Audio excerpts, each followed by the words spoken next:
Olá, muito bom dia. Hoje, dia 15 de setembro de 2022, estamos a 17 dias da eleição mais importante da história do nosso país. Eu já quero cumprimentar você que nos assiste da sua casa, quem sabe do seu trabalho, de repente nos ouvindo no seu carro, no ônibus, no trem, no metrô. É uma alegria enorme estar com cada um de vocês todos os dias. E hoje nós vamos repercutir, além das notícias do dia, também o evento histórico que o presidente Bolsonaro promoveu ontem no Rio Grande do Norte, que foi algo assim digno de ser comparado com o 7 de setembro. Se eles estão tentando esconder as imagens do 7 de setembro, a cada viagem do presidente é um novo 7 de setembro. E é por isso e para isso que nós estamos trazendo aqui os nossos amigos de bancada para discutir. Já vou trazer para cá meu amigo, analista político, Gustavo Reis. Bom dia, Gustavo. Bom dia, Alain. Bom dia a você, a nossa audiência do Todo Poder Emanando do Povo no Jornal da Manhã. Bom dia a todos que nos acompanham aqui no YouTube, estão acompanhando pelo chat, mas também estão ouvindo, também estão com o celular só no fone. E você que está assistindo depois. A audiência é muito grande também, depois que acontece o jornal. Bom dia a todos. Bom dia, minha amiga Liliane Ventura. Como vai, Liliane? Eu vou muito bem, obrigada, até porque hoje é bom dia, eu estou tão feliz, porque boas notícias você tem aqui, excelente companhia do meu amigo querido Alan Lopes, do Gustavo Reis e dessa audiência maravilhosa que prestigia e compartilha. Vamos aos trabalhos. Vou trazer para cá também nosso amigo Alex Canuto. Bom dia, Canuto. Bom dia, Alain, bom dia, Liliane, bom dia, Gustavo, e bom dia a você que sempre nos acompanha aqui no canal Todo o Poder Emana do Povo. E já vamos começar mostrando essa exibição maravilhosa que orgulhou todos os brasileiros. Vamos lá. Chegando o capitão do povo, Jair Messias Bolsonaro!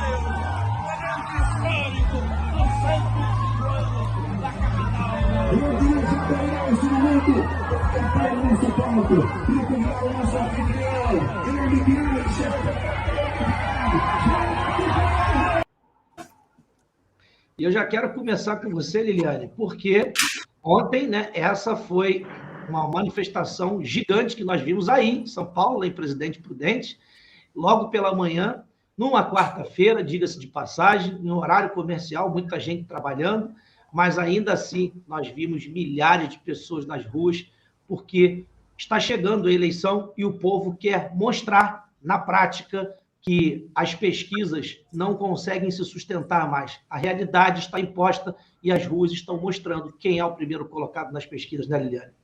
Presidente Prudente fez bonito, representando o Brasil, Sorocaba, por onde quer que ele passe, a gente tem visto realmente a aceitação de um governo. Parece mais um popstar, megastar. Quem é que para, você bem lembrou, numa quarta-feira pela manhã, dia útil, dia de trabalho, e faz aquela concentração grandiosa sem pão com mortadela? É o apoiador do governo Bolsonaro que nos reconhecemos, que vai lá, que nos representa. Então, por mais que tentem e aborrecer, inclusive, a todos que estão ali no comando à frente da campanha do presidente Bolsonaro, porque, bem como você lembrou aí, não serão permitidas mais imagens, né, do 7 de setembro, etc. e tal, o povo não desiste. E tem eles colaborado muito com esse impedimento para que o povo indignado diga, olha, lembra que nós éramos chamados de robôs? No início, em 2017, éramos todos robôs. Agora, como tem a presença física e o pessoal fica indignado com tanta injustiça, o que se vê é um apoio que só cresce e aparece, porque, sim, o que ele propõe para a nossa nação é Deus, Pátria, Família, é liberdade. Liberdade essa que será caçada mais ainda do que estamos vivendo hoje por alguns poderes, se caso, né, haja algum probleminha lá na frente e não seja o Bolsonaro o presidente da República. Então, o povo já acordou, o povo já está alerta. Parabéns a toda a nação que prestigia, porque depois de Sorocaba ele foi para Natal. Então, é assim, é de norte a sul, leste a oeste desse país. É, sim, verde e amarelo com Jair Messias Bolsonaro.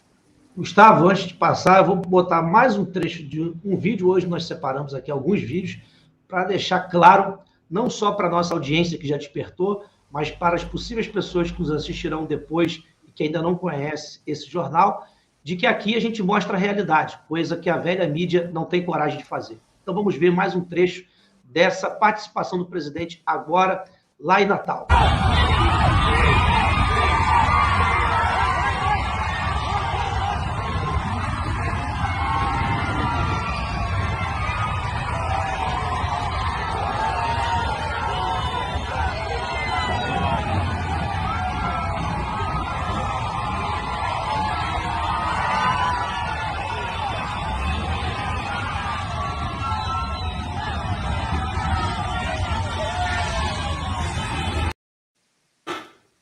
Gustavo, isso é a chegada do presidente pela manhã. A gente ainda vai mostrar o vídeo onde ele discursa e depois o vídeo à noite, que teve uma outra motociata gigante. É impressionante como o presidente Bolsonaro consegue movimentar, consegue mobilizar o povo. E isso, a gente sempre tem falado aqui, é o reconhecimento de fato das pessoas por alguém que realmente está dedicando a sua vida a libertar esse país, né, Gustavo? Exatamente. É impressionante como o presidente Bolsonaro representa para o povo aquilo tudo que o povo deseja, e o povo encontra nele a figura verdadeira para levá-lo aos seus anseios, à conquista dos seus anseios. O povo vai às ruas em reconhecimento ao presidente, o presidente que entrega efetivamente aquilo que o povo quer, e o povo sabe o momento que nós estamos vivendo. O povo sabe que é preciso demonstrar o apoio ao presidente Bolsonaro. O povo sabe que o Brasil, se depender de outras figuras, vai para um rumo sombrio. E o presidente Bolsonaro é o único que está ali para defender e nos guiar a uma direção completamente oposta, diferente, para completar o destino do Brasil, né? levar a nação brasileira a cumprir o seu destino. Onde quer que vá, na rede social, no mundo real, no norte, no sul, como a Liliane falou, no leste, oeste, parece até a música da Galinha Azul, né? Onde vai, o presidente Bolsonaro arrasta multidões, mas querem fazer você acreditar que não é bem assim. E a pergunta que eu sempre faço já de muito tempo: você vai acreditar naquilo que seus olhos estão vendo ou naquilo que estão dizendo para você?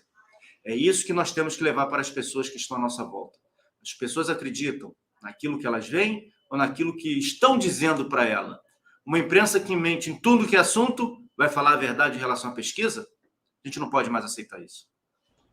E aí, né, Canuto, como o Gustavo bem disse, eu vou colocar mais um trecho do vídeo, você também que é de São Paulo, mas é bom lembrar que essa manifestação expressiva, que pareceu o 7 de setembro no Rio Grande do Norte, foi considerado durante muitos anos reduto do PT, reduto da esquerda, né? Em geral, ali a gente sabe que o PDT dominava muito ali, junto com o PT, PCdoB, e hoje o que a gente vê são multidões indo às ruas em apoio a um governo de direita, a um presidente, a alguém que, de fato, governa para os brasileiros. Vamos ver mais um trecho do presidente Bolsonaro no Rio Grande do Norte.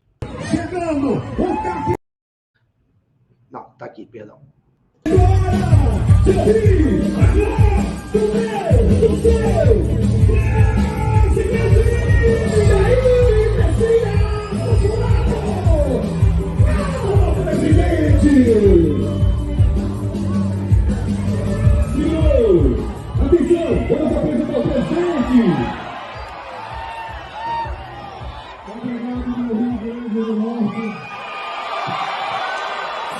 Pela querida, pela confiança, pelo carinho,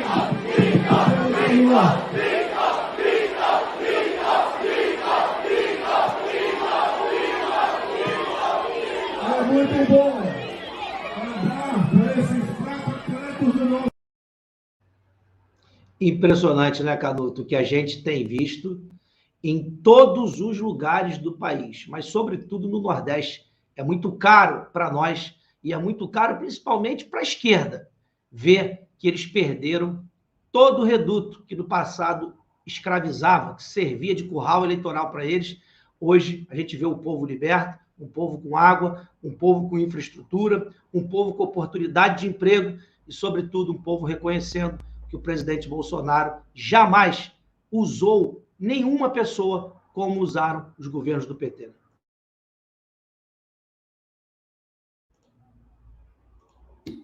Agora, sim, isso mostra que o Nordeste ele nunca foi de esquerda, né?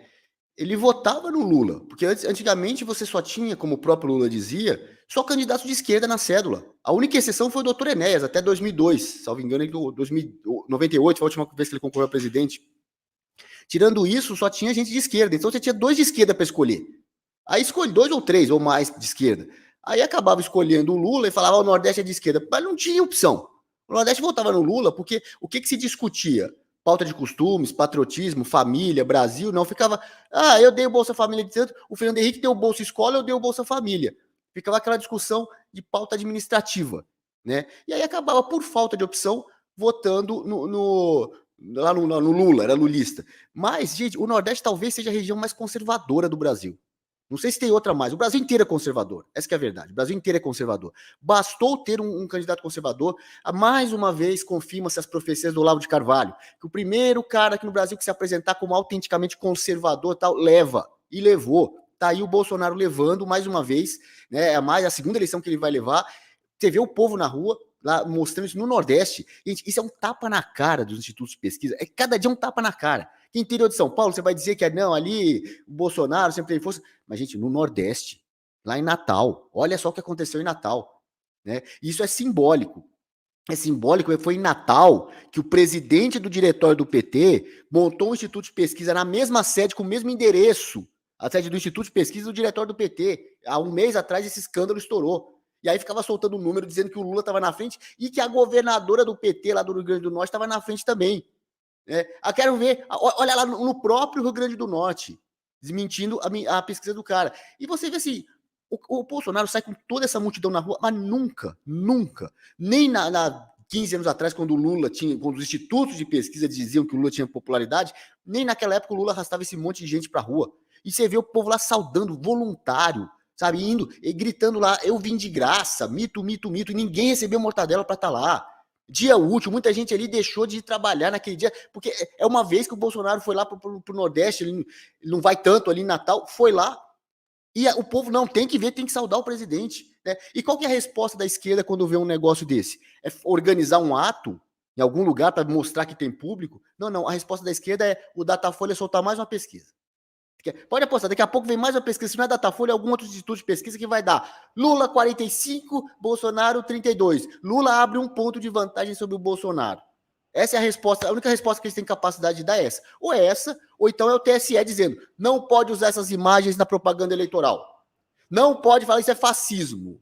Não pode, esse monte de... o Mussolini, quando andava na rua, também tinha um monte de gente saudando. Então isso é fascismo, não pode. Essa é a resposta que eles têm para dar. Não tem argumento para rebater, não tem gente para fazer um ato desse tamanho, atos pelo Brasil inteiro desse tamanho. O que eles têm, eles controlam ainda pesquisas, universidades, velha imprensa, judiciário.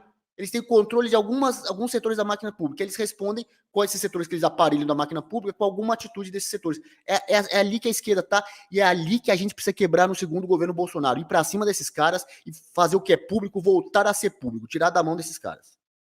E aí foi bom você falar isso, porque eles são tão canalhas que estão me processando, né? Me processaram, inclusive, criminalmente, justamente por conta dessa pesquisa. Teve um momento em que eu falei essa pesquisa no Jornal da Noite, e aí eles criaram um teatro como se eu tivesse dito isso. Desconsideraram o contexto do jornal, onde nós apresentamos, né, um pessoal da Rádio 96 FM do Rio Grande do Norte, e lá os jornalistas falaram publicamente sobre o diretor desse instituto era funcionário público do governo Fátima e tem o instituto no seu nome. Nós já fizemos aqui, né, todo levantamento aqui e descobrimos que eles são tão cretinos. Sabe o que eles fizeram? Eles fizeram uma alteração contratual agora em julho, pouco antes de nós denunciarmos, né, esse instituto de pesquisa no mesmo endereço do PT, fizeram uma alteração contratual, né, tentando enganar a justiça e, claro, tentando nos prejudicar. Ainda veio me pedir uma indenização de R$50 mil e me processou criminalmente. Mas não tem problema, não. A resposta está chegando aí. A gente sabe como tratar a canalha. A verdade é essa. Aqui a gente não tem medo, não. A gente vai mostrar o que é verdade. Eu estou falando por mim, pelo meu CPF. Não estou falando por ninguém, estou falando como o proprietário desse jornal. Aqui a gente não vai arredar pé de falar a verdade. E por que esse desespero todo? Vamos ver mais um pedacinho aqui. Ainda teve a motociata à noite, olha só.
Pensando que o povo arredou o pé, foi a tarde inteira, a manhã inteira, a tarde inteira, a noite.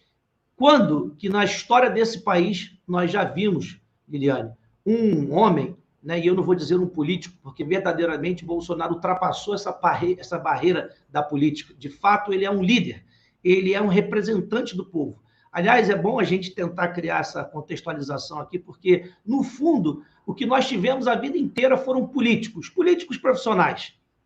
Hoje nós temos um líder, um representante autêntico do povo, alguém que está lá pela causa do povo. E é isso que irrita tanto a estrutura de poder, né? As organizações criminosas que estão instaladas na estrutura de poder, porque Bolsonaro foi contra todos os interesses do sistema e está lutando e defendendo os interesses do povo. Por isso que ele é tão perseguido, mas também por isso que ele é tão amado pelo povo. E é muito melhor você ter o amor e o carinho do povo do que você ter a simpatia de uma organização criminosa, né, Liliane?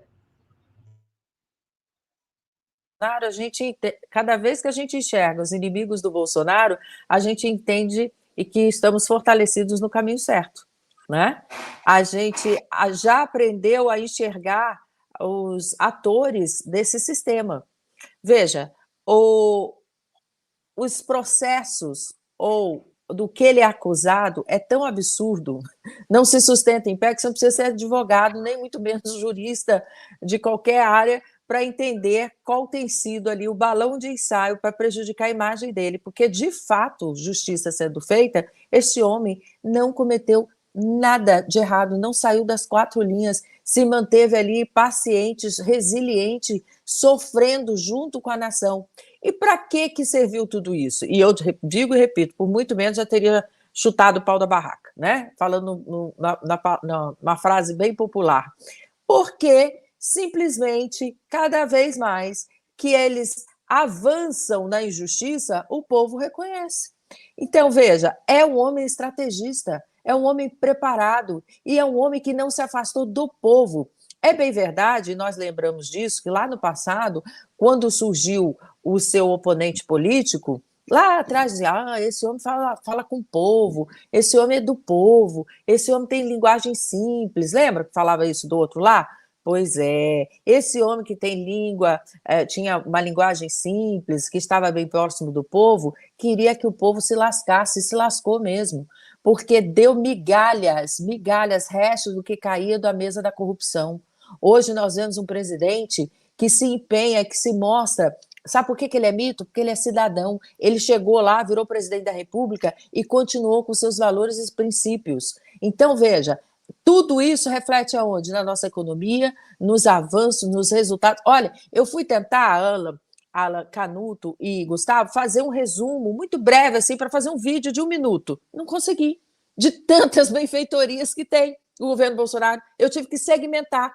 Isso aqui ele fez pelas mulheres, isso aqui ele fez pela economia, isso aqui ele fez... De tamanha a pauta extensa que tem de trabalho e resultado. Então, entre falar a língua do povo, não há novidade não, porque até papagaio fala. Agora, trabalhar pelo povo é realmente que leva e conduz a figura do Bolsonaro ser chamado de mito. E é o orgulho que nos dá, porque todos nós apoiamos este candidato. E aí, Gustavo, a gente precisa dizer que, claro, esse desespero todo do sistema tem a ver com o que a gente faz todo dia aqui. E vamos fazer de novo. A gente começou com os vídeos, porque, de fato, foi um dia emblemático. Mas a característica desse jornal é dizer aquilo que a velha mídia tem vergonha, oculta das pessoas. Vejam só. Prévia do PIB supera projeções e cresce em julho. Mais uma vez. Parece brincadeira. Eu sempre brinco aqui, às vezes, né? Falo, Gustavo botou a notícia errada, né? Não é que ele faz a pauta, não, sou eu que faço. Mas eu falo isso porque parece brincadeira, parece um jornal repetitivo. Todo santo dia, não tem um dia que a gente não venha para cá que a gente não tenha que dizer que a inflação teve que ser revista e baixou, que o PIB aumentou e os analistas do caos ficam passando vergonha. Considerado a prévia do PIB, o IBC, Índice de Atividade Econômica do Banco Central, subiu em julho em relação ao mês anterior. O resultado ficou acima das projeções dos analistas do mercado financeiro. É isso, né, Gustavo? Os analistas do mercado financeiro que estão muito preocupados, né, em mostrar um Brasil caótico para tentar derrubar o presidente, para tentar vender dinheiro para o Brasil, esses aí estão agonizando, porque todo santo dia eles estão passando vergonha e os números, a realidade está se impondo e mostrando que o Brasil, de fato, é o país que melhor se saiu depois do pós-pandemia e do conflito Rússia e Ucrânia, é o melhor país do globo. Ontem ainda nós mostramos aqui no jornal que o Brasil está melhor do que todas as economias dos países que estão na OCDE. Ou seja, não tem como esconder mais isso, né, Gustavo? Não tem como esconder. Os resultados são sempre positivos e aquilo que eu falei, quem melhor diz o que vai acontecer na economia brasileira é o próprio ministro Paulo Guedes. Durante muitos anos nós vimos os ministros, os políticos falando que algo ia acontecer, mas tudo mentira, tudo bravata, dava ao contrário. Os nossos analistas de economia, principalmente os da velha mídia, da estrume imprensa, a gente só pode chamar assim, de estrume imprensa, eles não são nem mais extremistas, são estrumes mesmo, horrorosos, eles são mãe de nada, né? Não é nem mãe de nada, não, mãe de nada, erram tudo. O que eles puderem errar, eles erram. E o resultado prático a gente está vendo completamente diferente. Nosso PIB está correndo o risco de chegar a 3%. Hein? Correndo esse risco, vai passar das projeções todas, vai chegar a 3%. O Brasil vai crescer mais do que países do G7 em 2022. O Saxida, já falei aqui para vocês, quem puder, siga o Saxida nas redes. Ele colocou de forma perfeita, curta, direta e objetiva. Inflação menor do que os Estados Unidos, Alemanha e Inglaterra. Crescimento maior do que a China. Um grande abraço. É isso que a gente está vendo na nossa economia. E nós vamos além. A gente não pode esquecer disso, a gente tem que reforçar isso e tem que dar essa informação para que você repasse essa informação para as outras pessoas. Esse início de governo do presidente Bolsonaro, esse primeiro mandato, esses 4 anos do presidente, 3/4, 75%, sob crise, não criada por ele, crise internacional. Os 25% que sobraram vinha de uma draga terrível, de um país quebrado, arrebentado, esfacelado. Pois é. E mesmo assim, fez o negócio andar, mesmo assim fez a gente apresentar números melhores do que esses países que são gigantes, países estabelecidos, países com economia dinâmica, países que não vivem de problemas e não viviam problemas. Imagine agora com a casa acertada no segundo mandato do presidente Bolsonaro. Como eu já brinquei aqui, vai ter dinheiro no seu bolso. Se prepare porque vai ter muita oportunidade. Preparem seus filhos, seus sobrinhos, as novas gerações. Tirem eles dessa educação paulo-freireana, estudem em casa, se preparem através da internet, porque vai ter muita oportunidade, mas muita oportunidade mesmo. É isso. O país avança rápido na questão econômica, e as pessoas reconhecem isso. Todas as classes sociais já sentiram o efeito dos preços mais baratos no mercado. Muita coisa no mercado já diminuiu de preço. Eu faço supermercado, eu vou ao supermercado, eu sei quanto já diminuiu, quantas coisas já diminuíram. Enfim, é isso. O Brasil está andando. Pena que a gente tem uma imprensa que boicote essas informações, que engana o povo para não deixar o povo chegar ao poder. Tudo que nós temos é porque o povo está no poder. O presidente Bolsonaro representa o povo no poder. E a gente está conseguindo levar esse país adiante. E aí, Canuto, o resultado de todos esses números positivos vai desembocar aqui. Até que enfim, né? Porque, aliás, a gente já viu a Quaest fazendo um trabalho, vou evitar aqui falar algumas palavras, mas um trabalho mais honesto, vou chamar assim. A gente já viu o Paraná Pesquisas fazendo um trabalho mais honesto. Agora vem o Brasmarket e aponta vitória do presidente Bolsonaro em primeiro turno. Uma nova pesquisa da Brasmarket divulga nessa quinta-feira uma vitória do presidente Bolsonaro no primeiro turno. No levantamento espontâneo, Bolsonaro lidera com 40,2%, enquanto o ladrão aparece com 28%. Mas, no geral, o presidente tem 43% e o ladrão tem 30% na pesquisa divulgada pela Brasmarket.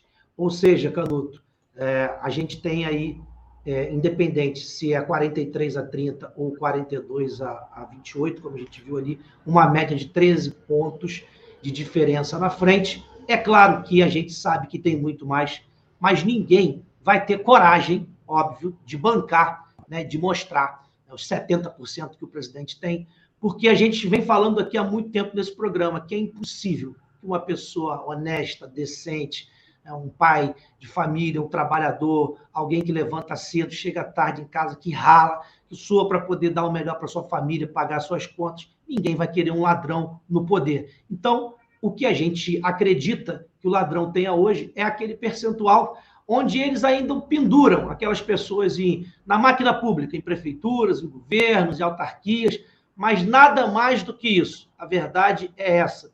O Brasil já despertou e ninguém quer um ladrão, nem sequer concorrendo, né? Que dirá pensar na vitória de um cara como esse. Então, o que a gente está vendo aqui é a realidade se impondo. Bolsonaro, né, em primeiro, como a gente sempre soube, mas agora os institutos estão se rendendo aos poucos.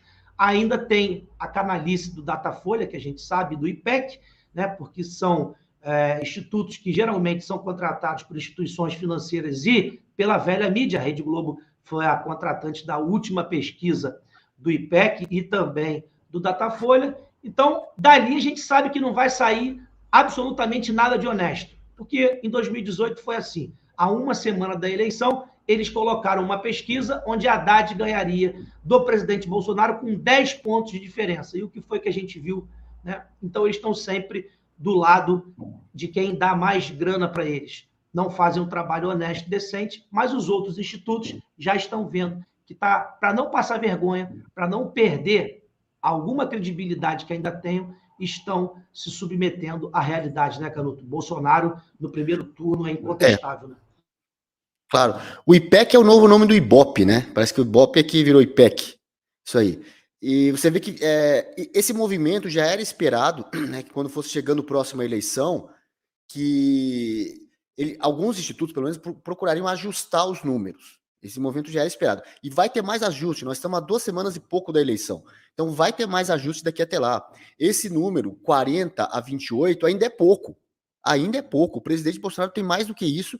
E o Lula, eu não sei se chega a 28, gente. Chegar a 28, seria dizer que praticamente de cada 3 brasileiros, um vota no Lula. É quase isso, né? Seria 33% para dizer que de cada 3, um vota nele. 28% isso dá de cada 7 brasileiros, 2 votando no Lula. Né? Tá Tá estranho isso aí, ainda tá muito, porque você não vê esse eleitor do Lula em lugar nenhum do Brasil, em lugar nenhum.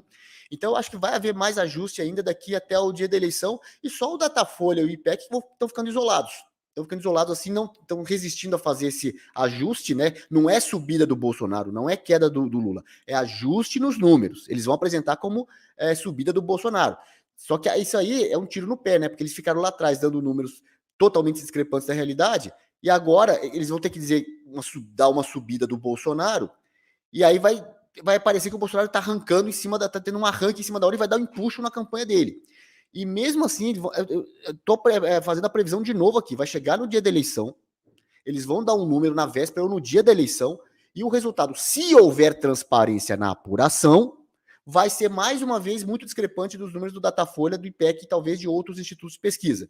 E eles, na maior cara de pau, caso haja, por exemplo, segundo turno, ou ainda que alguns estados tenham segundo turno para governador, você vai ver que 5 dias depois do primeiro turno, eles na maior cara de pau vão começar a soltar número para o segundo turno, seja para governador ou para presidente. Na maior cara de pau. Passou o segundo turno, ainda que tenha um erro, dá 2 meses aí, eles já começam a fazer pesquisa para a eleição de prefeito daqui a 2 anos.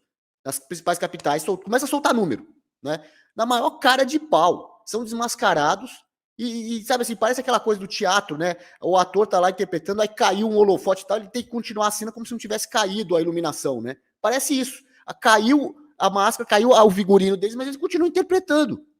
É maior cara de pau, mas nem para pedir desculpa, erramos, tal. Ou então vem com aquela desculpa mais farrapada, né? Não, porque o eleitor muda de voto, é a volatilidade do voto. O eleitor... Vem cá, se existe essa volatilidade toda do voto, e a sua metodologia não é capaz de medir essa volatilidade, a sua metodologia não serve para nada. Embrulha e joga fora. É um termômetro quebrado. Eu vou dar um número aqui, o tal candidato tem 25%, mas ele pode ter 20 para mais, 20 para menos. Então não serve para nada esse 25, você está me dizendo? Não serve para nada. Serve só para fazer política, para fazer as pessoas acreditarem que tal candidato tem muito voto, outro tem menos. Aliás, você pode até dizer, tem muito voto, né? Porque um candidato que tem 40, você não consegue dizer que ele tem 8. Ninguém vai acreditar. Você pode roubar de 40 para 30, para 25, para 4%, não dá. Então você só diz isso, ele tem muito voto, o outro tem pouco. Agora, o número preciso ali, fulano está na frente, subiu, diferença cai 1 ponto, diferença sobe 2 pontos. Pelo amor de Deus. Pelo amor de Deus, vocês não têm precisão científica para dizer isso. Não tem metodologia. A metodologia é falha, é incapaz de predizer a realidade. Então não serve para nada. É como um termômetro quebrado. Não serve para medir a febre. Se esse pessoal tivesse um pingo de ética, parava de fazer pesquisa eleitoral.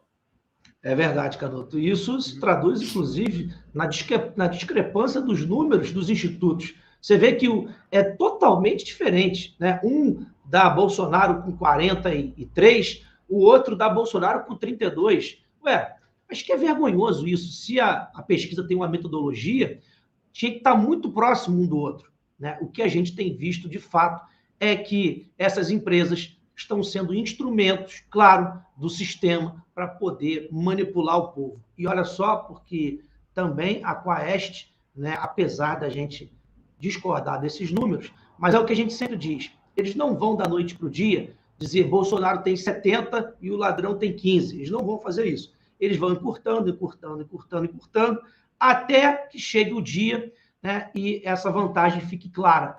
Porque a Quaest disse que no Rio de Janeiro, Bolsonaro tem 40 e o ladrão tem 36. Dificílimo, para não dizer impossível, né, que é impossível mesmo, que o ladrão tenha 36% no Rio de Janeiro. Não tem. É só vocês olharem para os eventos que ele fez aqui. Ele veio em Nova Iguaçu e botou um monte de tapume, né? Fez aquele cercadinho, fez aquela fotinha fechadinha, foi em São Gonçalo, lá na quadra, né, de futebol, para 1.500 pessoas, tudo fechadinho também. Duvido fazer um evento público, aberto ao público. Duvido. Desafio aqui a campanha do PT a trazer o ladrão aqui no Rio de Janeiro e colocar ele nas ruas, em evento público, aberto, para a gente ver quem é que vai nesses eventos. Ué, vocês não estavam acostumados a fazer na Cinelândia? Por que não levou ele na Cinelândia?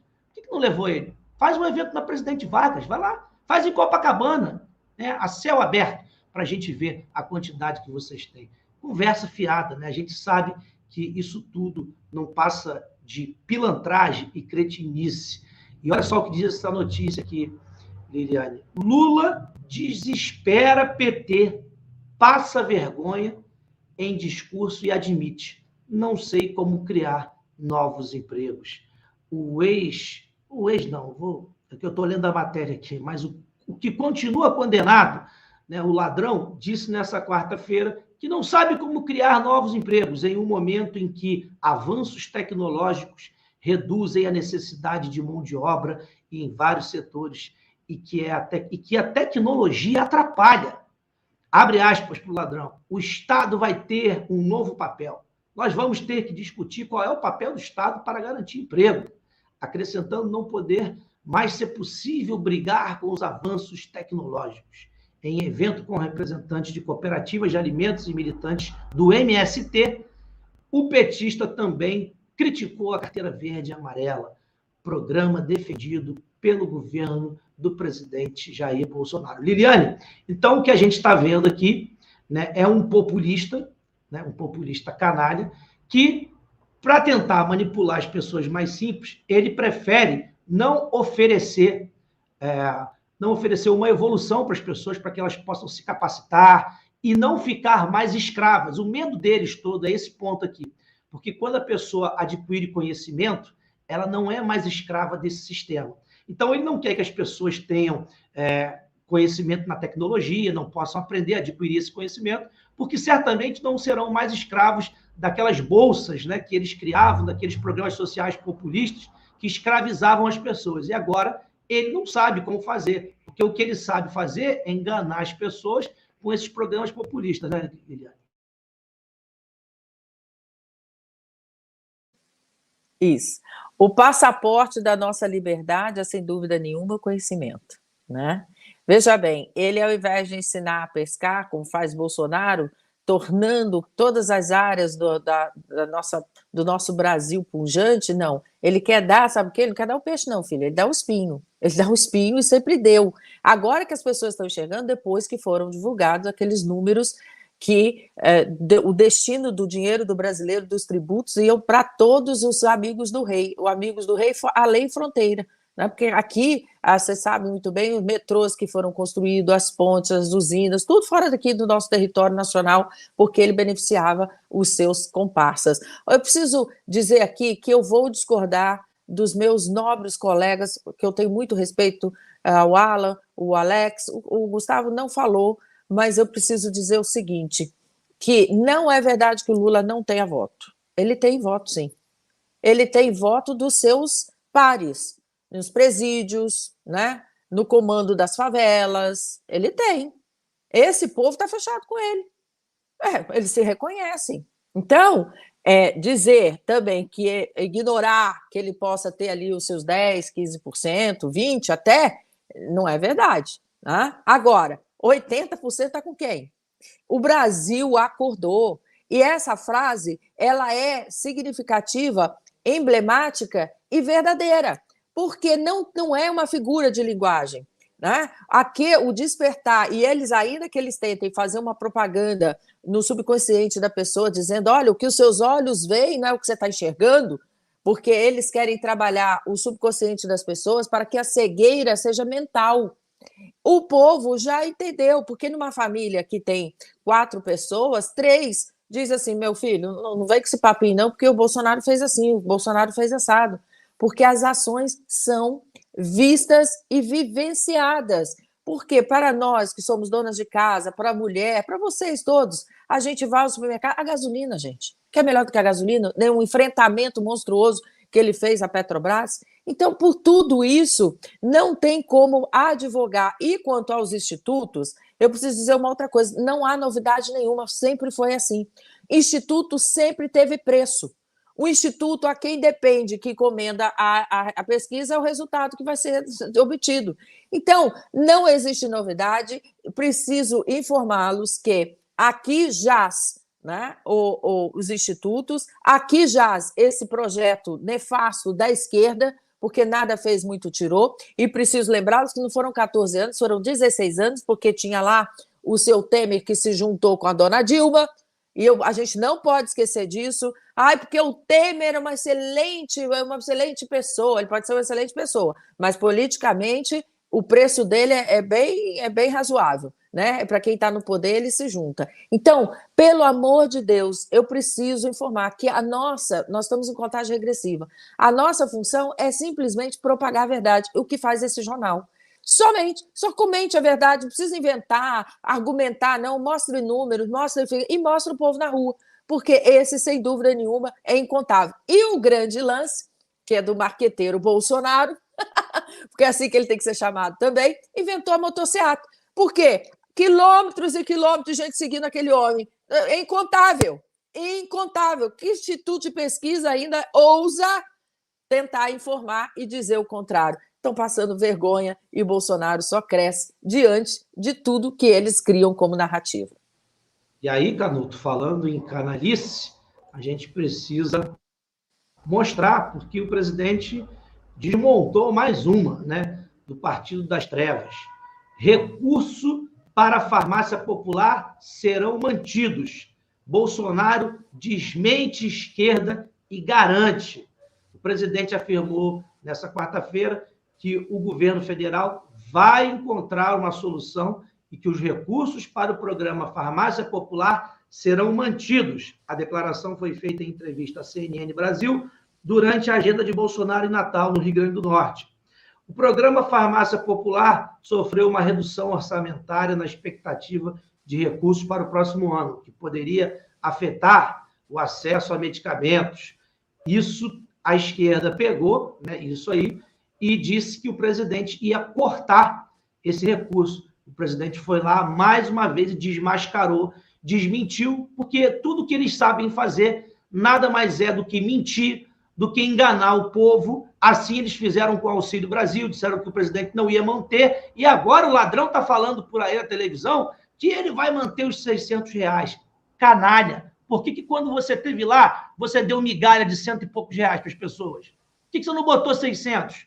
Vagabundo que vocês são. A verdade é essa. E agora estão tentando, né, enganar o povo com essa historinha de churrasco, de carne, de cerveja e não sei o quê, e que o Bolsonaro está cortando isso, está cortando aquilo. Mentira! Bolsonaro não está cortando nada. E ele já garantiu que vai permanecer, sim, vai permanecer o Auxílio Brasil de R$600. Se puder aumentar, vai aumentar. Não vai ter corte, não vai ter nada na questão do medicamento, né, garoto?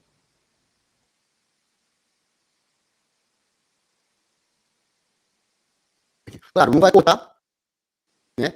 Isso é mentira, os caras vivem na base de mentira, né? Não faz disputa de pauta ideológica, não faz debate ideológico na campanha, vive essas mentiras, plantar mentira, dizendo que vai acabar tal, e não vai acabar nada. E eles estão tão sem discurso que o Lula está falando que vai manter.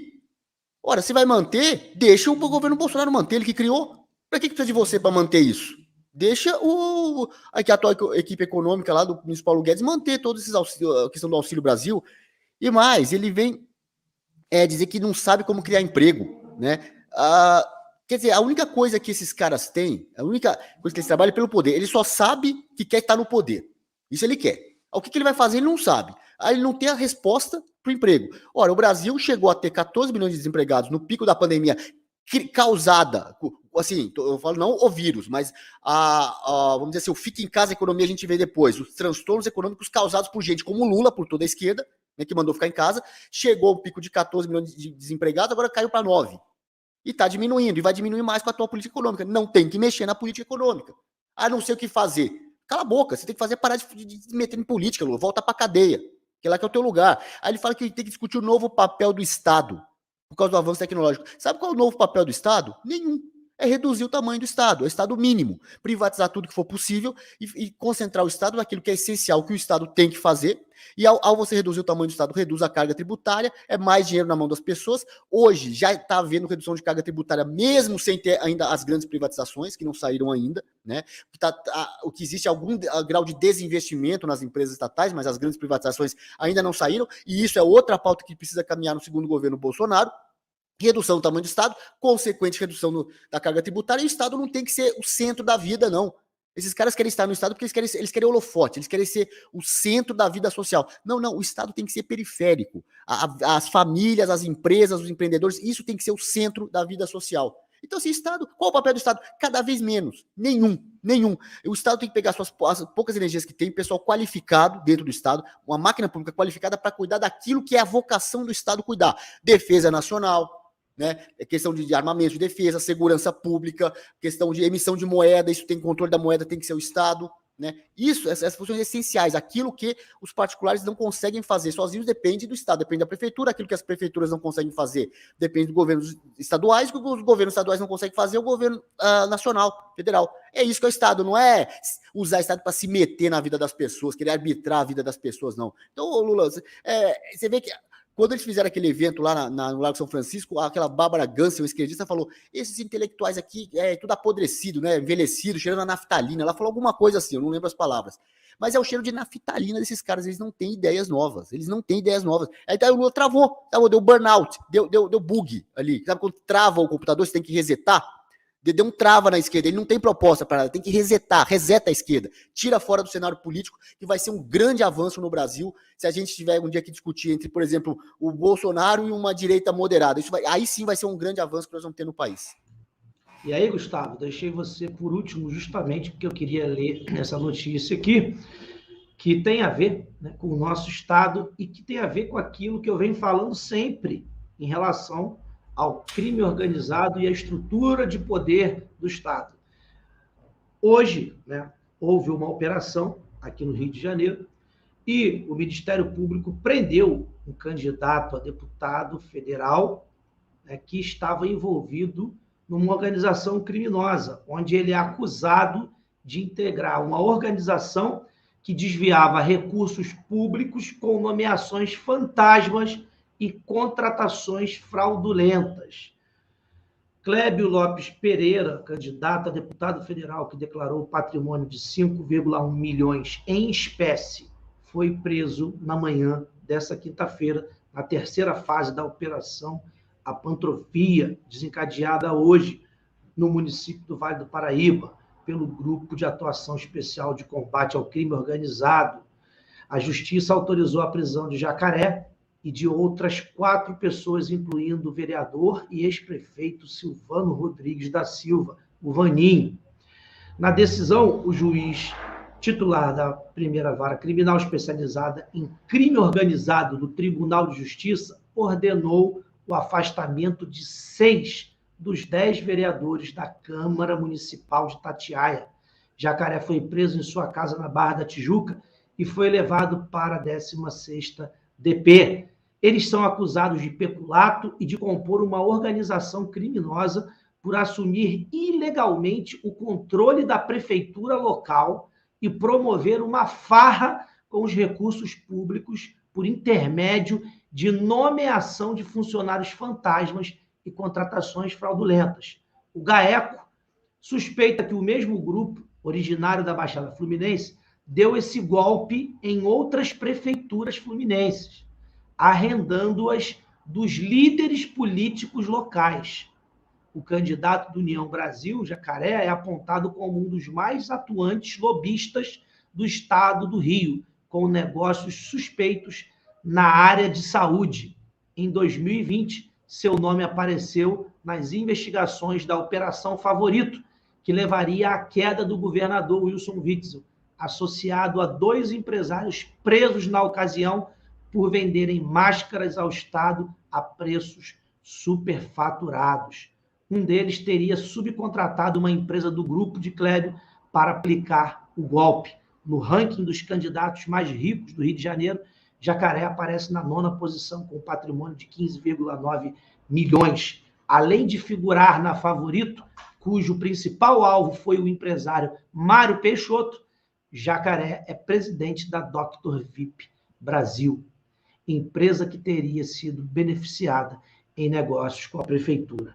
Bom, eu vou parar por aqui, porque a gente tem falado durante muito tempo aqui, Gustavo, que vai chegando a época de eleição, e é interessante, porque se você pegar as pesquisas que existem por aí, elas sempre vão dizer o seguinte: qual é o problema da maioria dos estados brasileiros, das cidades brasileiras, da máquina pública em geral? Essas pesquisas vão dizer que o problema é incompetência. Em todos os índices você vai ver que, em primeiro lugar, está a incompetência. Má gestão pública. Ninguém tem coragem, ninguém tem peito de dizer que o problema, e eu repito isso todo dia aqui, o problema hoje, eu vou falar especificamente do Rio de Janeiro, que é da onde eu conheço a estrutura da máquina pública, é a associação do crime organizado com a estrutura de poder do Estado. Nós vimos, durante a intervenção federal, né, um outro cretino, que era o ministro da Justiça na época, o tal do Raul Jungmann, dizer que o problema do Rio era que a polícia era sócia do tráfico. Ele falou isso, né, na intervenção federal. Mas não teve coragem de dizer que o problema do Rio não é que a polícia é sócia do tráfico, é que a política é sócia do tráfico. Isso ele não teve coragem de falar. Porque qual era o partido do Raul Jungmann? Alguém de vocês aí lembra? Vocês sabem qual era o partido do Raul Jungmann? É o PPS, né? PPS, não é? PPS? Partidão de esquerda. É, vermelhinho, vermelho. O PCB virou PPS, virou Cidadania, do Roberto Freire. Por que não denunciou o Sérgio Cabral na época? Por que não denunciou o Eduardo Paes? Por que não denunciou a política, que é essa máfia que controla a vida das pessoas? Vocês viram o que o cara fala na reportagem? Eles controlaram dezenas de prefeituras no estado do Rio de Janeiro. Não é uma só, não. Está escrito ali. Eles tomaram de assalto dezenas de prefeituras no estado do Rio de Janeiro. Aí chega a hora da eleição, aí vem o candidato. Não, porque eu tenho um projeto que vai mudar a história do Rio de Janeiro. É a saúde aqui. Eu vou fazer um posto de saúde aqui perto da sua casa. Eu vou botar uma creche ali. Eu vou reformar a pracinha aqui. Conversa fiada. A gente está cansado de conversa fiada, de gente que só fala blá, blá, blá, só para enxugar gelo e para enganar o povo. Não tem um que diz o seguinte: o problema do Rio é a máfia. O problema do Rio são as organizações criminosas que atuam dentro da estrutura pública de poder. Quem é que fala isso? Até agora eu não vi um candidato falando sobre isso.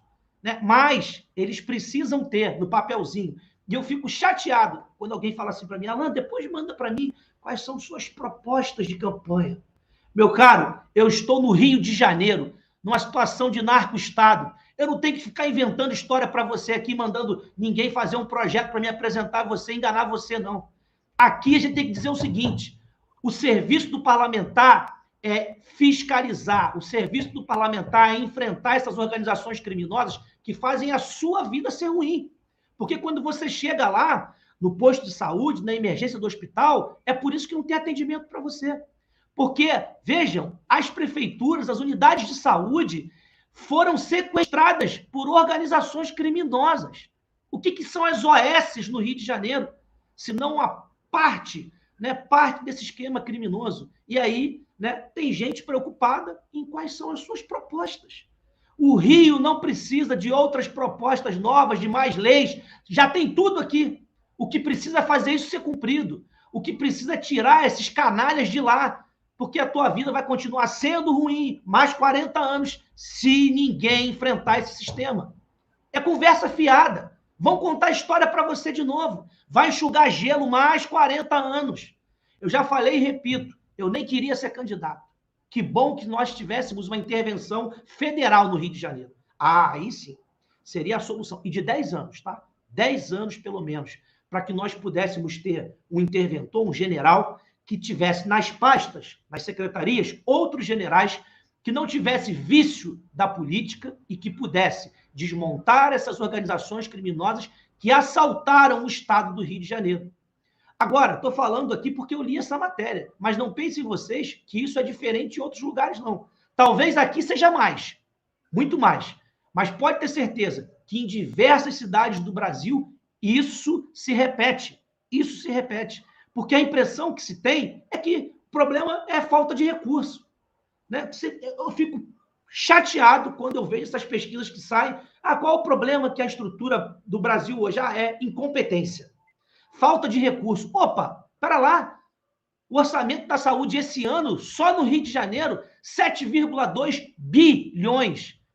Na educação, 8,5 bilhões. Dinheiro não falta. O problema são esses vagabundos que se instalaram na estrutura de poder e eles roubam tudo, saqueiam tudo. Eles não estão nem aí, ó. Estão se lixando se você está morrendo na fila do hospital, se teu filho não tem vaga na creche para você poder ir trabalhar, se o ônibus não passa, se você fica mofando 2 horas lá na fila do ônibus, se o trem atrasa e você não consegue chegar na hora do seu emprego, você perde o emprego. Eles não estão nem aí, porque tudo é a base de propina, tudo é a base de corrupção. Lembrem-se quanto que o Sérgio Cabral levou só lá do Jacó Barata nos esquemas dos ônibus aqui no Rio de Janeiro, 127 milhões. E aí você vem falar para mim, depois manda para mim as suas propostas de campanha. Proposta de campanha? Você quer que eu conte uma história para você? Você quer que eu invente? Né? Eu posso pedir. Canuto é um cara inteligentíssimo. Canuto, escreve aí para mim umas propostas de campanha bonita que eu vou botar no meu panfleto ali para apresentar para o povo, para enganar as pessoas. Eu não tenho coragem de fazer isso. Isso é canalice. O problema do Rio são as organizações criminosas. E quem não tiver esse posicionamento de enfrentar isso, posso dizer para você claramente, despreza, porque vai ficar enxugando gelo, a sua vida vai ficar continuando sendo ruim o tempo inteiro.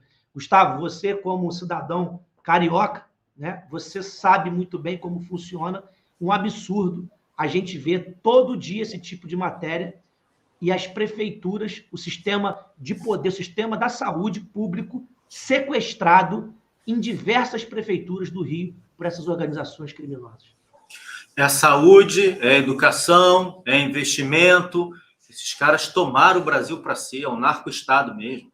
É um narco-estado, um estado criminoso. Pode ser que esse sujeito não tenha envolvimento com o tráfico de drogas, tudo bem, mas a gente sabe que o narco-estado está aí presente e que as organizações criminosas estão sugando. Geralmente, quando o cara é ruim, rouba de um lado, ele rouba em tudo que é lado, né? Se mete em tudo que não presta. A verdade é que o Rio, na última eleição, viveu um teatro das tesouras às avessas, sem saber. Sem saber. O Mário Peixoto, que ajudou muito o Witzel, teve como padrinho de casamento o falecido Jorge Pisciani, que era o homem forte do Sérgio Cabral, e o deputado Paulo Melo, que foi presidente da Alerj, o segundo homem forte do Sérgio Cabral. Pois é, de um lado a gente tinha o Eduardo Paes e do outro a gente tinha o Witzel. Se isso não é teatro das tesouras, isso é o quê? Esse é o tamanho do problema criado pelo comunismo no Rio de Janeiro. Desde o Brizola, que se instaurou aqui e começou a fazer do Rio de Janeiro um laboratório para o comunismo e se espalhar para todo o Brasil. As pessoas falam assim, vocês também no Rio não sabem escolher, não. O Rio foi tomado pelo socialismo, pelo comunismo. Todos esses caras são filhotes do Brizola, direto ou indiretamente. Sérgio Cabral, Eduardo Paes, César Maia, tudo veio do raio do brizolismo, do comunismo, num cara que fugiu em 64 porque estava fazendo agitação no país e quando volta para o Rio de Janeiro, porque ele sabia que o Rio de Janeiro era a capital cultural e aqui ele ia criar a base para isso que a gente vive hoje. Gente, durante o governo do PT, a gente fala muito do governo do PT, do Lula, o maior escândalo de corrupção da história do Brasil. Quem era o governador mais próximo ao Lula? Sérgio Cabral. E essa estrutura ainda está presente aqui no Estado.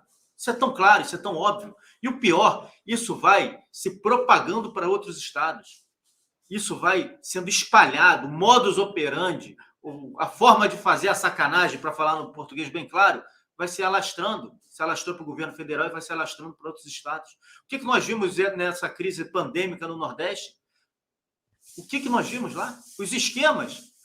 As pessoas comprando respirador a 200, 300 mil reais, comprando máscara de TNT a R$7, R$8, luva a R$7. Esquema de sacanagem, de roubo. Quadrilhão. Intervenção mesmo.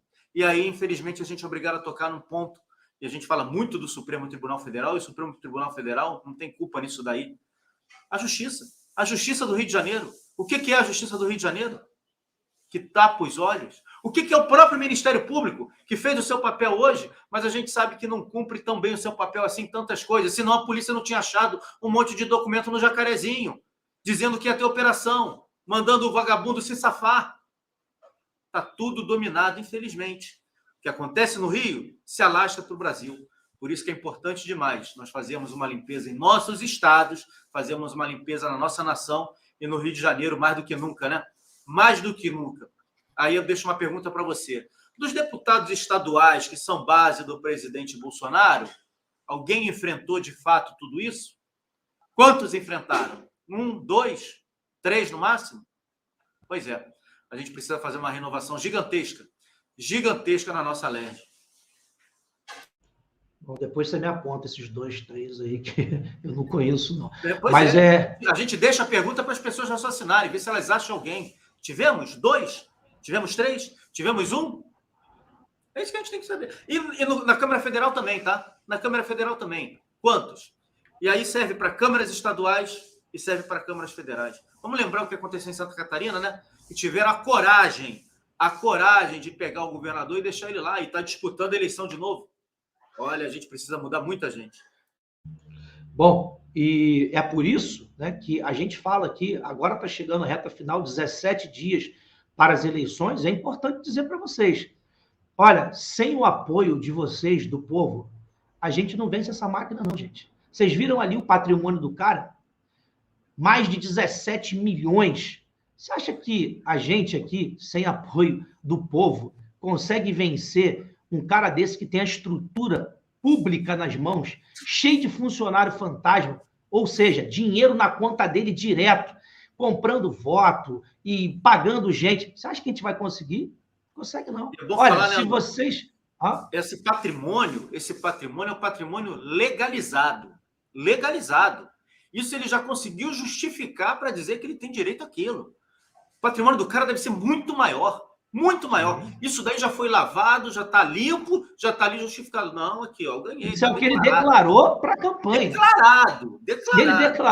Se ele declarou 15, 17, imagine quanto eles não têm. Então, por isso que a gente fala sempre aqui, e eu não gosto de dizer, mas como está chegando, faltam 17 dias, né, eu preciso dizer isso para vocês. Se vocês, né, que são os patriotas, as pessoas que amam esse país e que ainda fazem o Brasil estar de pé, que sustentam esse país, se vocês não nos ajudarem, a gente não chega não, gente. Porque enfrentar essa máquina aí é dificílimo. Às vezes você está me assistindo e fala assim, Alan, poxa, gostaria de te ajudar, votar em você, mas eu não sou do Rio, eu sou de outro estado. Tenho certeza que você conhece alguém que mora no Rio, um parente, né, um amigo. Ou se também não conhece, ajuda nas redes sociais, divulgando a nossa arte, nosso nome, nosso número, porque isso influencia outras pessoas. Tenho certeza que tem gente que está nos assistindo que é do Rio, não pode votar na Liliane, não pode votar no Canuto, mas conhece gente que mora em São Paulo, tem familiares que moram em São Paulo, podem divulgar o material deles nas redes sociais. A gente precisa se ajudar, porque se nós não dermos as mãos e não fizermos como fizemos como presidente em 2018, a gente não chega, porque o presidente chegou vencendo toda essa estrutura. Ele derrubou o monopólio da comunicação, que era contra ele, ele derrubou as instituições financeiras, ele derrubou os interesses políticos e foi com a força do povo que o presidente Bolsonaro chegou lá. E é isso que a gente precisa fazer, levantar novas pessoas, mas com a força de vocês, com a força do povo, porque é muito difícil vencer essas organizações criminosas, né, Liliane? Tá sem o som aqui. Tá tudo enraizado, tá nas entranhas, né? Você veja, a gente está falando aqui em cifras que a gente só imaginaria ter em bancos, não numa pessoa física, né? Então, há de se perceber que isso você retratou o que acontece no Rio de Janeiro, mas está pelo Brasil inteiro. O primeiro mandato do presidente Bolsonaro foi para dizer assim, ó, aqui é diferente, mas não significa que erradicou, porque eles vão tentar, de toda maneira, retomar o poder. E da onde começa? É lá de cima, vem de cima para baixo. Os exemplos, porque quando você tem pessoas que são coniventes com a corrupção, que são coniventes com a situação tão vexatória que é essa do Rio de Janeiro, eu preciso dizer que eu tenho 53 anos, desde que eu me entendo por gente, e desde que eu me formei e informei profundamente, o Rio de Janeiro só progrediu exatamente no narcotráfico. A população do Rio de Janeiro é um povo trabalhador, um povo sério, mas os seus eleitos, as pessoas, erraram a mão, erraram por muitas vezes, por muitos anos. E agora é uma questão até de desejar, mas sem força, como é o seu caso, Alan, que vem com essa disposição, um jovem, uma pessoa politizada, e que tem, para além disso tudo, esses critérios necessários para um político, tem a consciência e tem caráter, tem honradez, Porque você pode ser bem informado, você pode ter intenções boas ou más, mas não ter esse caráter. Então, não dá, gente, para errar a mão. O Rio de Janeiro não merece viver na mão de bandidos. O Rio de Janeiro é lindo pela sua essência, sim. Nós lotamos Copacabana. Aquele povo ali é que é o povo do Rio de Janeiro. Agora, eles sofrem o quê? Pressão e sofrem por bandidos. A gente sabe que o jogo aí, se aqui é pesado, aí é o triplo do peso, né? Porque enfrentando, sim, bandidos. Agora, precisa de renovação. A Alerj precisa de renovação. Eu vejo no Alan Lopes alguém que vai cumprir, que não vai se corromper, que entende que dinheiro é bom, que está tudo certo, mas não é tudo na vida. O legado de um homem e de uma mulher não vai no caixão, não. Fica na sua reputação. A história que será contada da sua vida. E nós prezamos por isso. E inclusive, a mentalidade do presidente Bolsonaro. Porque se teve alguém que não mudou uma linha ou um posicionamento, não se envaideceu, não ficou inebriado pelo poder, essa pessoa chama Bolsonaro. Não seria tão mais fácil, gente, ele entregar e fazer vista grossa e seguir a sua vida? Estaria reeleito agora, se ele estivesse fazendo parte do sistema. Mas ele quer ser expurgado, ele quer ser expulso, eles querem que ele seja expulso, por quê? Contrariou muitos interesses pelo Brasil inteiro, inclusive do Rio de Janeiro. Alan Lopes é um nome que significa apoio ao governo. E isso é sério, necessário. Eu estava vendo aí para governador do Rio de Janeiro, ainda vai ter segundo turno. Eu pergunto para vocês, pode ter segundo turno de um candidato que defende abertamente o narcotráfico, que defende abertamente a liberação das drogas? Meu povo, não dá. Isso, para mim, é gente que está vendendo voto. Agora, vender voto significa se render a uma facção. É isso que você quer para a sua vida, para os seus filhos, para a sua família? Não dá. É um basta. E vocês têm opção aí pelo Rio de Janeiro, chama-se Alan Lopes. Meu sonho, pelo presidente da Alerj. Ia ser uma faxina bonita, hein? Com direito a muitos camburões. Esse posto aí eu já acho difícil, porque o posto de presidente, né, veja a dificuldade, por exemplo, da presidência no Senado. Né, é aquele posto que eles gostam de botar o tal do isentão, posso chamar assim, né? É daquele que joga nos dois lados. Tem que agradar todo mundo. Então, esse posto é difícil, porque agradar corrupto não faz parte do meu caráter. Alan, você tem um bom exemplo. O presidente não agradou os dois lados. Coloque no seu coração, se for da vontade de Deus, você chegará lá sim, viu? Vamos lá. Canuto, a gente está falando aqui dessa corrupção institucionalizada. Você é um homem da vida pública, mais de 20 anos na vida pública, um cara experiente, teve na equipe de transição do governo. Como é que você enxerga essa monstruosidade que essas organizações criminosas fazem com a vida do cidadão? Porque aqui eu não quero me apegar aos recursos que eles gostam de dizer, desvios de recurso público, uma pinóia. Desvio de recurso, desvio do dinheiro do povo.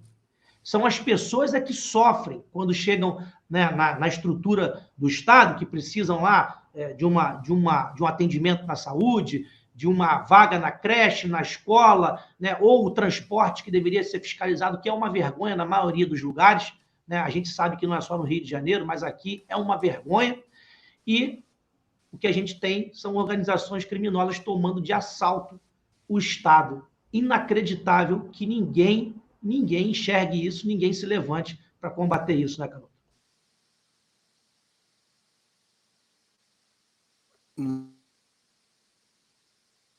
Nesse ponto, porque quando começou a se infiltrar, não deram muita importância a isso, porque o Estado é grande, tem muita porta para corrupção ali dentro, aí você precisa de uma máquina de controle maior ainda para combater a corrupção, que acaba não se combatendo, e aí hoje, muitas vezes, quando se fala em gestão pública, se fala muito em controle, temos que controlar a corrupção, e a gestão muitas vezes fica travada, porque você precisa controlar a corrupção e não controla, e o Estado anda bem menos do que poderia andar. O presidente Bolsonaro mexeu em muita coisa ali em Brasília, no alto escalão, acabou com aquela corrupção, indicação de ministro que a bancada exigia, que a bancada de tal partido exigia 1, 2 ministérios para votar junto, e liberação de emenda e tal. Isso aí realmente acabou, mas o crime ainda está infiltrado, ainda um pouco no governo federal, mas muito ainda nos governos estaduais, nas prefeituras. Muito crime organizado, porque o Estado abre essas portas, é o Estado grande, inchado, abre porta para isso, e é um lugar, né, que atrai mesmo. A gente que está entrando agora, a primeira vez que você sai candidato, já tinha algum contato antes com o partido, já sabia que a coisa era suja, mas a gente vai vendo que é mais sujo ainda, sabe? E não é um, outro, são todos. Todo lugar tem problema. E no Brasil, o que tem que haver é uma mudança de mentalidade na gestão pública. Hoje, a nossa legislação, até todo o direito, o ordenamento jurídico e o sistema de controle, seja o judiciário, Ministério Público, polícia, corregedoria, tribunais de contas, tudo, ele é pensado com a mentalidade assim de, vamos evitar que o delito aconteça dentro do Estado ou fora do Estado. E aí você cria mecanismos para evitar que o delito aconteça, porque você não consegue punir o infrator. Na hora que pega, é difícil punir. Né? Eu gosto sempre de usar um exemplo simples, assim, um crime de falsificação de assinatura, uma coisa, ou falsificação de documento, alguma coisa assim. Vamos evitar que o estelionatário haja, que o estelionatário possa praticar o delito, né, falsifica o documento, porque primeiro que é difícil provar, aí quando prova, é difícil punir o cara, quando pune, é difícil fazer cumprir a pena, difícil condenado uma vez cumprir a pena, fica difícil, né? Então, vamos evitar que o delito aconteça, então todo mundo tem que ir no cartório reconhecer firma. Sabe, você cria uma burocracia para o cidadão de bem, pegar fila, pagar emolumentos no cartório, e não existe aquela coisa do benefício da dúvida, que tem, por exemplo, já no ordenamento jurídico, na cultura dos países anglo-saxãos tem muito isso. Você é inocente até prova em contrário, mas se eu te pegar, você está ferrado. Aqui no Brasil você é inocente, mas se te pegar, está tudo bem. A punição é difícil pegar, a punição é branda, fica um pouquinho na cadeia, sai. E aí, assim, você tem todo um sistema jurídico pensado para aliviar a barra para o andar de cima. Essa que é a verdade. Através de 2 institutos principais, o foro privilegiado e a prisão em 4ª instância. Você tem hoje um Supremo inchado, que ele é a instância recursal de tudo. Tudo, se você quiser, chega no Supremo. Você pega um caso pequenininho na primeira instância, você arruma qualquer pretexto, entra com, recorre, né, com mandado de segurança contra aquela decisão da primeira instância, aí contra a decisão da segunda, da terceira. É matéria que não é constitucional. Tudo chega no Supremo se você quiser. E o Supremo fica abarrotado. Né? Tudo, quando tem interesse político, ele vai lá e interfere naquele caso pequenininho que era para ser decidido no juiz de primeira instância. Então você tem esse mecanismo para aliviar a barra da, vamos dizer assim, da velha política, da cúpula, né? Do estamento burocrático, né? Como dizia o escritor Raimundo Faoro, que ele usava esse termo, é o estamento burocrático, tem um direito especial. É diferente de como existia antigamente, você tinha lá a nobreza, você tinha um direito da nobreza e o direito do povo, a lei da nobreza e a lei do povo. Hoje você diz que todos são iguais perante a lei. Mas, como dizia um outro escritor, o George Orwell, no livro no Revolução dos Bichos, lá no finalzinho, tem lá, ele que cunhou essa frase: todos são iguais perante a lei, mas uns são mais iguais que os outros. Então, você não pode dizer que uns têm privilégio. Então, você escreve na lei que todos são iguais, mas na prática, na aplicação prática da lei, alguns têm privilégio, outros não têm. E o maior exemplo de privilegiado pelo sistema de justiça é o senhor Lula da Silva, né, condenado por 3 instâncias, muita prova, muita corrupção, muitos crimes, muitas provas. Não, mas o juiz que julgou não podia ter julgado. E aí fica por isso mesmo. Ele não é declarado inocente. Esses caras da velha política, não é só o Lula, não. O Lula é o caso mais escancarado, mas tem vários outros. Nunca eles são declarados inocentes. Nunca haver feito uma análise das provas. Olha, existiu crime, ou não existiu crime. Existiu crime, mas a autoria não está comprovada, então eu declaro inocente. Nunca é assim. É sempre um inquérito, um processo que fica lá por anos e anos, né, arquivo nos escaninhos, de repente, prescreveu, não deu tempo de julgar, que pena. Esse é o método de garantir impunidade para a velha política, para o estamento burocrático brasileiro. Você não diz que eles são imunes à lei, eles têm que responder igual a todo mundo. Só que o processo deles fica lá anos, enquanto muitas vezes, quando tem interesse político, existe uma celeridade processual contra o cidadão de bem. O cidadão de bem, o cidadão comum, o que paga imposto, o que sustenta o Estado, o que é dono do patrimônio público, esse aí não, para ele o pau come. Se cometer alguma infração, um crime, aí não tem foro privilegiado, dificilmente vai talvez ter 4 instâncias, chega lá e garantir a impunidade. Então, o nosso ordenamento jurídico é feito para proteger caloteiros, infratores da lei, gente de vida fácil. É diferente de outros países, onde a lei protege o cidadão honesto, o empreendedor. Eu lembro uma vez, um tio meu que mora na Flórida, contando assim, né, que lá é o seguinte, bicho, você não pagou aluguel, com 45 dias de atraso ou com 30 dias, assim, acho que vai a notificação para tua casa, tá de 30 dias tá devendo. Com 45 dias, bicho, não tem essa. móvel na rua. Não tem, no Brasil você tem toda a regra para deixar o caloteiro continuar no imóvel sem sair do imóvel. O investidor fica, para que eu vou alugar? Eu não vou correr risco alugar. Invisto meu dinheiro em outra coisa, ou fora do Brasil, porque aqui não tem segurança jurídica para investir em produção, por exemplo, construção de imóveis, para viver de aluguel, não tem, porque a lei não protege, aqui no Brasil, o investidor, protege o caloteiro. Lá em outros países, Estados Unidos, não, a lei protege o investidor, o empreendedor. Nós temos que ter essa mudança de mentalidade, a lei tem que proteger quem cumpre a lei. Quem não cumpre a lei é pau, é ferro. Não tem coitadinho, passa a mão na cabecinha, direitos humanos, não. É ferro em quem não cumpre a lei. Claro, o cidadão todo mundo pode errar, tem a primeira chance na vida, mas a segunda, a terceira, a quarta reincidência, não, coitadinho. Quantas vezes você vê na internet aí vídeos de cidadão preso pela 8ª vez, pela 20ª vez, os policiais falam de você de novo aqui, vou fazer registrar a ocorrência. Aí você vai, às vezes a pessoa que está filmando pergunta, o senhor vai voltar? Por que o senhor voltou pro crime? Eu entro aqui, fico uma semana, fico um mês descansando as pernas, depois eu saio e volto a roubar. Aí vem esse pessoal da esquerda falar, tem encarceramento em excesso no Brasil, em massa, tem que desencarcerar. Desencarcerar o cacete. É que nem o Lula, tá? O Lula é um exemplo de desencarceramento. Esse aí tinha que voltar. Ele e vários outros corruptos aí, desencarcerados. Aí sistema prisional lotado. Meu amigo, quem mandou cometer crime? Hoje, para o sujeito ir preso, olha, na boa, precisa ter muita prova contra ele. E o crime precisa ser grave. Já os crimes brandos já não vão para cadeia. Então, assim, eu não acho que tem que construir mais cadeia, não. Você tem que apertar que nem sardinha. Eles estão que nem sardinha, o preso lá dentro, azar deles, quem mandou cometer crime. Tem que prender mais no Brasil. Mas não estou falando de prender o pequeno ladrão. O grande, se o grande não é preso, né, fica difícil. Aí qualquer esquerda fala, olha, talvez não consegue prender os poderosos. Eles sempre assim, os poderosos, os corruptos, a elite são os outros, não são eles. O Lula se enriqueceu na política. Tem triplex, tem sítio, tem a vida nababesca que ele leva. Ele é o rico. O Lula é o rico hoje. Não, para eles o rico são os outros. Nós vamos contra os ricos, a elite. O Lula é a elite. A esquerda é a elite. Esses caras são elite. E esses caras, muitos deles cometeram crimes, atentado contra o patrimônio público, contra o dinheiro do povo e não estão na cadeia. Né? Aí vem falar, já que os ricos não vão para a cadeia, então temos que soltar os menos ricos que estão na cadeia, os pobres que estão na cadeia. Não, cometeu crime, bicho, não interessa se é rico ou se é pobre. É cadeia. Hoje, realmente, tem muito pobre na cadeia, mas falta colocar os ricos. E o primeiro rico que tem que voltar para a cadeia é o Lula. Bom, e o importante é que vá para a cadeia quem cometeu o crime. Se é pobre ou rico, preto, branco, azul, não interessa. Cometeu o crime tem que ir para a cadeia, independente da sua condição social. Bom, quero só aproveitar para dizer que amanhã nós vamos dar aqui um recado importante, porque um amigo nosso aqui, o Tony Ambrosio, está organizando uma carreata aqui no dia 24 agora, né, 24/9, em apoio ao presidente Bolsonaro. Né? Ele está preparando um vídeo lá para mandar para a gente vai mostrar para vocês aqui que vai ter uma carreata bastante importante, grande, para fazer, né, a mesma coisa que o povo lá no Rio Grande do Norte fez, e vamos mostrar cada vez mais, até dia 2 de outubro, a força do nosso presidente.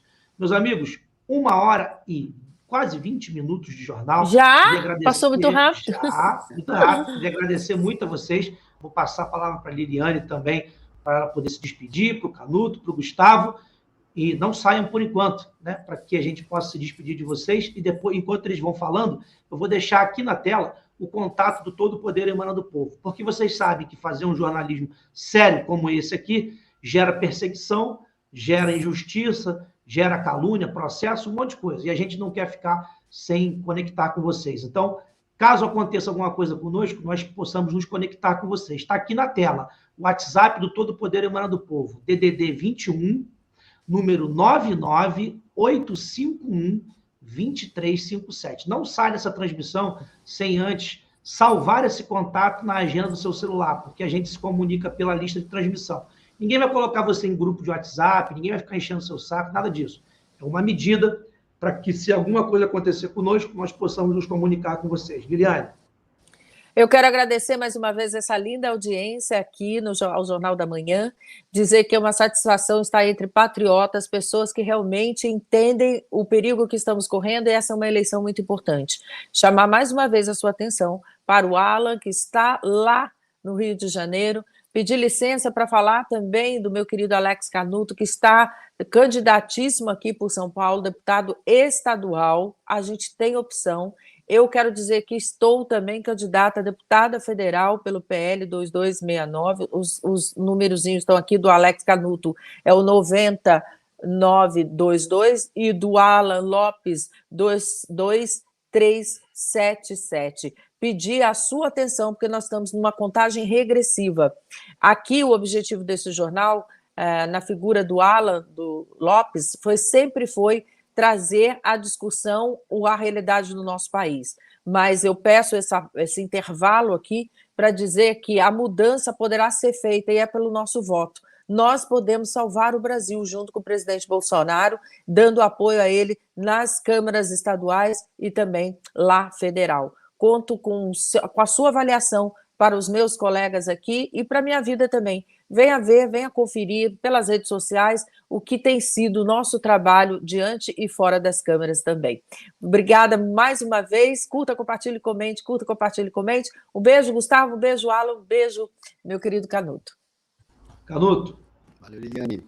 É isso aí, quero me despedir também, falando que minha dobrada única lá no Rio, né, é o Alan Lopes, né, o Alan estadual no Rio, eu estadual em São Paulo, minha amiga Liliane federal aqui em São Paulo, número 2269, ela faz certinho que bota o número aqui em cima, né, porque quando a gente coloca embaixo, ela que faz certinho aí, ela que puxa a nossa orelha, divulga mais seu número de vocês, tal, tá certo aí. Então, minha amiga Liliane, número 2269, porque ela nasceu no ano de 69, eu já sei tudo isso aí. Isso. E é isso, gente. Obrigado pela audiência de vocês hoje. Obrigado, Gustavo. Valeu, Alan, valeu, Liliane, valeu, Canuto, valeu você que nos acompanhou. Mandar um beijo aqui para a Mônica Caetê, ela disse que teve ontem lá no Motociata que estava muito cheio.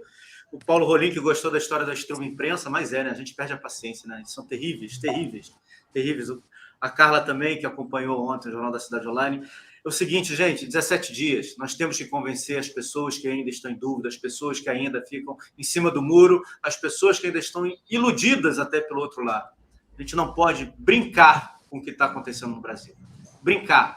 É muito sério. Olhem para o mundo. Olhem o que está acontecendo no mundo. O mundo passa por uma fase decisiva. É o nosso destino, é o nosso futuro que está em jogo. Não é tão somente a figura do presidente Bolsonaro ou a figura do Lula. É uma série de outras coisas. O que nós queremos? O presidente tem falado dia e noite de liberdade, e se trata de liberdade mesmo. Não é só o comunismo que vai nos prender em casa, mas é o mundo, o Ocidente, que vai cair na mão de um grupo que vai determinar o que você pode e o que você não pode fazer. Nós tivemos uma experiência terrível, muito triste, que foram esses anos de pandemia. A gente não quer isso para a gente. Imaginem cada um de vocês viver eternamente como se estivéssemos numa pandemia, sem poder encontrar amigos, sem poder se abraçar, sem poder irmos às igrejas. Se trata disso. Efetivamente se trata disso. Na Colômbia, mal entrou lá o esquerdista, aliás, acho que nem entrou, nem tomou posse, não sei direito, de verdade não sei direito, mas já começou a aumentar a violência, chacina para tudo que é lado. A gente não pode aceitar isso para o nosso Brasil, não. De jeito nenhum. Vamos à luta, vamos pescar esses votos, porque nós precisamos dar um não retumbante ao socialismo. Um abraço a todos. E a todos que nos assistiram até agora, que Deus abençoe cada um de vocês, seus respectivos familiares, e até amanhã, às 10h30 da manhã. Fiquem todos com Deus.